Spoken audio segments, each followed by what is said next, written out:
Hi there. Today I'm going to show you how to insert to-do list in your Notion templates. So what you can do is make sure that you're clicked inside of the Notion template where you see this little prompts where it says write something or press space for AI /4 commands. We're going to enter in a command. So we're going to do the /. Once we do that, we can either type in to-do list or you can find it on the list, which for me is the third block.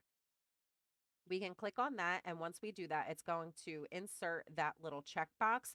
Then we can write whatever we need to write for our to-do list. Once you push enter, another checkbox will appear, and then you can keep doing that until you created your list. You can also go in and click the checkboxes. It will automatically cross out your text just to know that you're done with that task. You can also move these around by clicking on that little button that has 6 little dots, and you will be able to click and drag and move the list if you need to rearrange. So that's how you create to-do lists in your Notion templates. If you found this video to be helpful, please check out my other videos. You might find those to be helpful too. Thanks. Bye.